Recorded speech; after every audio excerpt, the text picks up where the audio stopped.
ಕರ್ನಾಟಕ ದಲಿತ ಸಂಘರ್ಷ ಸಮಿತಿ ಅಂಬೇಡ್ಕರ್ವಾದ ಜಿಲ್ಲಾ ಸಮಿತಿ ವತಿಯಿಂದ ಇವತ್ತು ಪತ್ರಿಕಾಗೋಷ್ಠಿ ಮುಖಾಂತರ ಮಾತನಾಡೋದೇನೆಂದರೆ, ಏನು ಗ್ರಾಮ ಪಂಚಾಯತಿಗಳಲ್ಲಿ ಸುಮಾರು 15-20 ವರ್ಷಗಳಿಂದ ಬಿಲ್ ಕಲೆಕ್ಟರ್ಗಳಾಗಿ ಕರ ವಸೂಲಿಗಾರರಾಗಿ ಏನು ಕೆಲಸ ಮಾಡ್ತಾರೆ ಅಂತ ಕರ ವಸೂಲಿಗಾರರಿಗೆ ಸುಮಾರು 15-20 ವರ್ಷಗಳ ಸೇವೆಯನ್ನು ಪರಿಗಣಿಸಿ ಜಿಲ್ಲಾ ಪಂಚಾಯತಿಯು ಅವರಿಗೆ ಪರ್ಮನೆಂಟ್ ಅಂತ ಮಾಡುತ್ತೆ. ಪರ್ಮನೆಂಟ್ ಅಂತ ಗ್ರೇಡ್ 2 ಹುದ್ದೆಗೆ ನೇಮಕ ಮಾಡುತ್ತೆ. ಆ ನೇಮಕಾತಿಯಲ್ಲಿ ಈಗಾಗಲೇ ಜಿಲ್ಲಾ ಪಂಚಾಯತಿಯವರು ನೇಮಕಾತಿ ಪಟ್ಟಿ, ಜ್ಯೇಷ್ಠತಾ ಪಟ್ಟಿ ಅಂತ ಹೇಳಿ ಈಗಾಗಲೇ 1 ವರ್ಷದ ಹಿಂದಿನಗಡೆನೇ ತಯಾರು ಮಾಡಿದ್ದಾರೆ, ನಿಯಮಾನುಸಾರವಾಗಿ ತಯಾರು ಮಾಡಿದ್ದಾರೆ. ಆದರೆ 1 ವರ್ಷಗಳಿಂದ ಅವರಿಗೆ ಆದೇಶ ಪ್ರತಿ ಕೊಡಲು ವಿಳಂಬ ನೀತಿ ಅನುಸರಿಸ್ತಾ ಇದ್ದಾರೆ.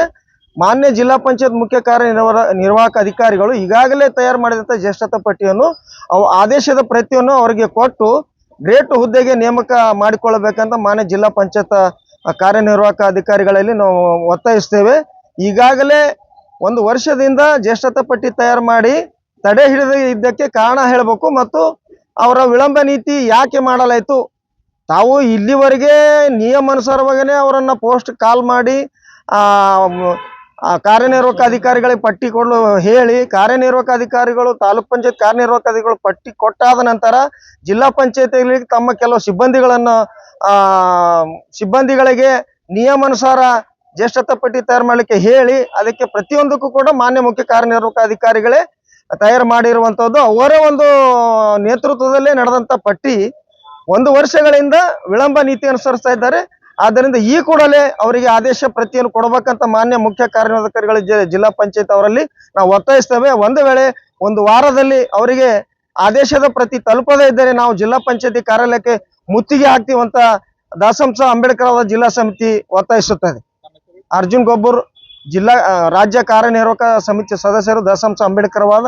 ಅದೇ ರೀತಿಯಾಗಿ ಜಿಲ್ಲಾ ಸಂಚಾಲಕರು ಸಂಜೀವ್ ಕುಮಾರ್ ಜವಳ್ಕರ್ ಮತ್ತು ಶ್ರೀನಿವಾಸ್ ಕೇಳಗಿ, ಬಾಬುರಾವ್ ಶೆಳಗಿ ಮತ್ತು ಗ್ರಾಮ ಪಂಚಾಯತ್ ನೌಕರ ಸಂಘದ ಜಿಲ್ಲಾಧ್ಯಕ್ಷರಾದಂಥ ರಾಜ್ಕುಮಾರ್ ಸಂಗನ್ ಮತ್ತು ನಮ್ಮ ಸೋಮಶೇಖರ್ ಬೆಡಕ್ಪಳ್ಳಿ, ಅನಿಲ್ ಕುಮಾರ್ ಜ್ಯೋತಿ ಈ ಒಂದು ಸಂದರ್ಭದಲ್ಲಿ ಉಪಸ್ಥಿತರು. ಜಿಲ್ಲಾ ಪಂಚಾಯತಿಯಲ್ಲಿ ಗ್ರಾಮ ಪಂಚಾಯತಿಗಳಲ್ಲಿ ಏನು ಬಿಲ್ ಕಲೆಕ್ಟರ್ ಮತ್ತು ಕರ ವಸೂಲಿಗಾರರು, ಡಾಟಾ ಎಂಟ್ರಿ ಆಪರೇಟರ್ ಅಂತ ಏನು ಕೆಲಸ ಮಾಡ್ತಾ ಇದ್ದಾರೆ ಅಂಥವ್ರಿಗೆ ಏನಪ್ಪ ಅಂದ್ರೆ ಅವರ ಸೇವೆಯನ್ನು ಪರಿಗಣಿಸಿ ಗ್ರೇಡ್ 2 ಹುದ್ದೆಗೆ ಆಯ್ಕೆ ಮಾಡುವ ಒಂದು ಪ್ರಕ್ರಿಯೆ ಇದೆ. ಖಾಯಂ ನೌಕರರಾಗಿ ಆಯ್ಕೆ ಮಾಡುವ ಒಂದು ಪ್ರಕ್ರಿಯೆ. ಅದೇ ರೀತಿಯಾಗಿ ಗುಲ್ಬರ್ಗಾ ಜಿಲ್ಲಾ ಪಂಚಾಯತ್ CEO ಏನಪ್ಪ ಅಂದ್ರೆ 29/1/2024 ಒಂದು ನೋಟಿಫಿಕೇಶನ್ ಹೊರಡಿಸ್ತಾರೆ. ಈಗ ಹುದ್ದೆಗಳಿಗೆ ಅರ್ಜಿ ಸಲ್ಲಿಸ್ರಿ ಅಂತ ಹೇಳ್ಕೇಸಿಂದು ನಂತರ ಆಕ್ಷೇಪಣೆಗಳ ಸಲ್ಲಿಕೆ ಆತವ. ಆ ನಂತರ ಮತ್ತೇನಪ್ಪ ಅಂದ್ರೆ ಏನು ಮುಖ್ಯ ಕಾರ್ಯನಿರ್ವಾಹಕ ಅಧಿಕಾರಿಗಳು ಮತ್ತೊಂದು ನೋಟಿಫಿಕೇಶನ್ ಹೊರಡಿಸ್ತಾರೆ. ಮತ್ತೆ ಯಾರು ಏನಪ್ಪ ಅರ್ಜಿ ಸಲ್ಲಿಸಲಿಲ್ಲ ಇಲ್ಲಿವರೆಗೂ ಅವರು ಕೂಡ ಅರ್ಜಿ ಸಲ್ಲಿಸ್ರಿ, ನಮಗೆ ಸಮಯಾವಕಾಶ ಕೊಡ್ತೇವೆ ಅಂತ ಹೇಳಿ ಅದು ಕೂಡ ಏನಪ್ಪ ಅಂದ್ರೆ ಕೊನೆ ದಿನಾಂಕ 11/3/2024 ಇಟ್ಟಿದ್ದಾರೆ. ಅಲ್ಲಿವರೆಗೂ ಎಲ್ಲರೂ ಕೂಡ ಅರ್ಜಿ ಸಲ್ಲಿಕೆ ಆಗಿದ್ದಾವೆ.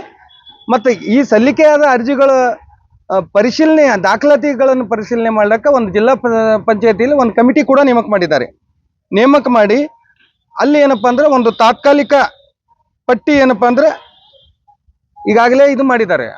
ತಾತ್ಕಾಲಿಕ ಪಟ್ಟಿ ದಿನಾಂಕ 19/9/2024 ರೆಡಿ ಮಾಡಿಟ್ಟಿದ್ದಾರೆ. ಮತ್ತು ರೋಸ್ಟರ್ ಬಿಂದು ಕೂಡ ಏನಪ್ಪ ಅಂದ್ರೆ CEO ಖುದ್ದು ಅವರ ಸ್ವ ಹಸ್ತಾಕ್ಷರದಿಂದ ಏನಪ್ಪ ಅಂದ್ರೆ ರೋಸ್ಟರ್ ಬಿಂದು ತೆಗೆದಾರೆ. ಯಾಕಂದ್ರೆ ಯಾರಿಗೂ ಅನ್ಯಾಯ ಆಗಬಾರ್ದಂತ ಅದು ಅವ್ರಿಗೆ ಸ್ವಾಗತ ಮಾಡ್ತೇವೆ. ರೋಸ್ಟರ್ ಬಿಂದು ಕೂಡ ಅವರೇ ತೆಗೆದಿದ್ದಾರೆ.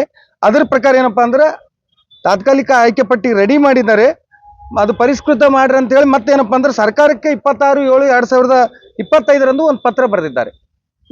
ಆ ಪತ್ರ ಬರೆದು ನಾವು ಹಿಂಗೆ ಈ ಥರ ಏನಪ್ಪ ಅಂದ್ರೆ ನಾವು ನೇಮಕಾತಿ ಪ್ರಕ್ರಿಯೆ ಮಾಡ್ಲಿಕ್ಕಿದ್ದೇವೆ ಅಂತ ಹೇಳಿ ಮತ್ತೆ DS1 ಕೂಡ ಏನಪ್ಪ ಅಂದ್ರೆ ಅವ್ರು ಈ ಪಟ್ಟಿ ರೆಡಿ ಮಾಡಿ ಇದು ಮಾಡ್ಲಿಕ್ಕೆ ಹೇಳಿರ್ತಾರೆ. DS1 ಅವರು ಏನಪ್ಪ ಅಂದ್ರೆ ಅವರು ಕೂಡ ಏನಪ್ಪ ಅಂದ್ರೆ ಈ ಕಮಿಟಿ ಬಾಸ್ ಅವರೇ ಇರ್ತಾರೆ. ನೇಮಕಾತಿ ಪ್ರಕ್ರಿಯೆ CS ಅವರ ನಿರ್ದೇಶನ ಮೇರೆಗೆ ಅವ್ರು ಏನಪ್ಪ ಅಂದ್ರೆ ಈಗಾಗಲೇ ಈ ಪರಿಷ್ಕೃತ ಪಟ್ಟಿ ಏನಪ್ಪ ಅಂದ್ರೆ ಸಿದ್ಧಪಡಿಸಿದ್ದಾರೆ.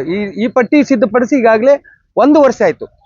ನಾವು ಇದ್ರ ಬಗ್ಗೆ ಸಂಘಟನೆಯಿಂದ ನಾವು ಸಾಕಷ್ಟು ಬಾರಿ ಏನಪ್ಪ ಅಂದ್ರೆ ಜಿಲ್ಲಾ ಉಸ್ತುವಾರಿ ಸಚಿವರಿಗೆ ಭೇಟಿಯಾಗಿದ್ದೇವೆ ಮತ್ತು CEO ಅವರಿಗೆ ಭೇಟಿಯಾಗಿದ್ದೇವೆ, ಅರ್ಜಿ ಕೂಡ ಕೊಟ್ಟಿದ್ದೇವೆ.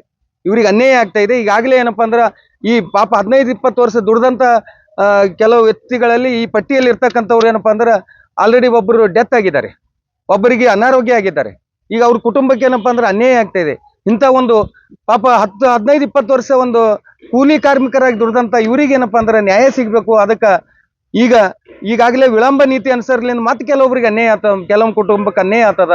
ಅದಕ್ಕಾಗಿ ನಾವೇನಪ್ಪಾ ಅಂದ್ರೆ ಶಿವ ಅವರಿಗೆ ಮತ್ತು ಮಾನ್ಯ ಜಿಲ್ಲಾ ಉಸ್ತುವಾರಿ ಸಚಿವರಾದ ಪ್ರಿಯಾಂಕ್ ಖರ್ಗೆ ಅವರಿಗೆ ನಾವು ನಮ್ಮ ಮನವಿ ಏನದಪ್ಪ ಅಂದ್ರೆ ಕೂಡಲೇ ಏನಪ್ಪಾ ಅಂದ್ರೆ ಈಗೇನು ಪರಿಷ್ಕೃತ ಪಟ್ಟಿ ರೆಡಿ ಮಾಡಿದ್ದಾರೆ ಅದು ಅಂತಿಮ ಆಯ್ಕೆ ಪಟ್ಟಿ ಹಚ್ಚಿ ಈ ಏನು ಆ ನೌಕರರಿಗೆ ಏನಪ್ಪಾ ಅಂದ್ರೆ ಆದೇಶ ಪ್ರತಿ ನೀಡ್ಬೇಕಂತ ಹೇಳಿ ನಾವೇನಪ್ಪಾ ಅಂದ್ರೆ ಪತ್ರಿಕಾಗೋಷ್ಠಿ ಮುಖಾಂತರ ಏನಪ್ಪಾ ಅಂದ್ರೆ ಮನವಿ ಮಾಡ್ಕೊಳ್ತಾ ಇದ್ದೇವೆ. ಒಂದು ವೇಳೆ ವಿಳಂಬ ನೀತಿ ಅನುಸರಿಸಿದ್ರೆ ನಾವು ಜಿಲ್ಲಾ ಪಂಚಾಯತ್ ಮುತ್ತಿಗೆ ಮತ್ತು ಜಿಲ್ಲಾ ಉಸ್ತುವಾರಿ ಸಚಿವರಿಗೆ ಮುತ್ತಿಗೆ ಹಾಕಂತ ಒಂದು ಹೋರಾಟವನ್ನು ರೂಪಿಸಬೇಕಾಗ್ತದೆ ಅಂತ ಹೇಳಿ ನಾವು ಈ ಪತ್ರಿಕಾಗೋಷ್ಠಿ ಮುಖಾಂತರ ಮನವಿ ಮಾಡ್ಕೊಳ್ತಾ ಇದ್ದೇವೆ. ಇದು ಶಿವ ಅವ್ರಲಿಂದ ಮುಖ್ಯ ಕಾರ್ಯನಿರ್ವಾಹಕ ಅಧಿಕಾರಿಗಳೇ ಇದಕ್ಕೆ ಮೇನ್ ವಿಳಂಬ ನೀತಿ ಅನಿಸ್ತಾರೆ. ಮುಖ್ಯ ಕಾರ್ಯನಿರ್ವಾಹಕ ಅಧಿಕಾರಿಗಳು ಸರಿಪಡಿಸಿದ್ರೆ ಈಗಲೇ ಇದು ಸಮಸ್ಯೆ ಬಗೆಹರಿಯುತ್ತೆ.